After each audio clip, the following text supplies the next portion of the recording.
You were cut off pretty violently at our last news. Mr. President, did you fire Mike Flynn?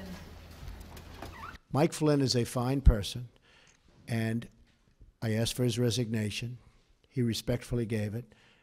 He is a man who, there was a certain amount of information given to Vice President Pence, who's with us today, and I was not happy with the way that information was given.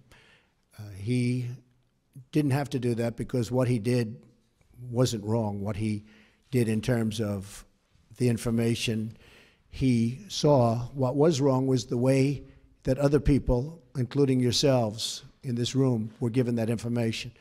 Because that was classified information, it was given illegally. That's the real problem. And you can talk all you want about Russia, which was all a fake news, fabricated deal to try and make up for the loss of the Democrats, and the press plays right into it. In fact, I saw a couple of the people that were supposedly involved with all of this. They know nothing about it. They weren't in Russia. They never made a phone call to Russia. They never received a phone call. It's all fake news. It's all fake news. The nice thing is I see it starting to turn, where people are now looking at the illegal, all right, I think it's very important, the illegal giving out classified information.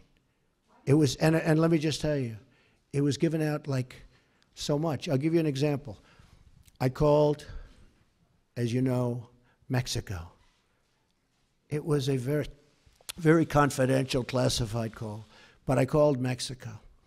And in calling Mexico, I figured, oh, well, that's nice. I spoke to the president of Mexico, had a good call. All of a sudden, it's out for the world to see. It's supposed to be secret. It's supposed to be either confidential or classified in that case. Same thing with Australia. All of a sudden, people are finding out exactly what took place. The same thing happened with respect to General Flynn. Everybody saw this. And I'm saying, the first thing I thought of when I heard about it is, how does the press get this information that's classified? How do they do it? You know why? Because it's an illegal process, and the press should be ashamed of themselves. But more importantly, the people that gave out the information to the press should be ashamed of themselves. Really ashamed. Yes, go ahead.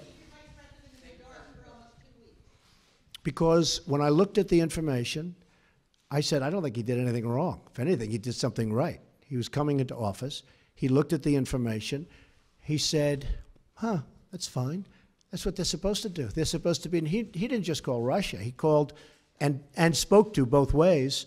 I think there were 30-some-odd countries. He's doing the job. He was just doing his job.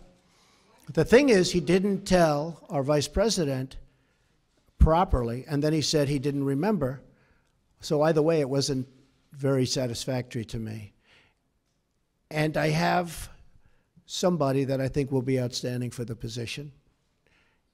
And that also helps, I think, in the making of my decision. But he didn't tell the Vice President of the United States the facts, and then he didn't remember. And that just wasn't acceptable to me.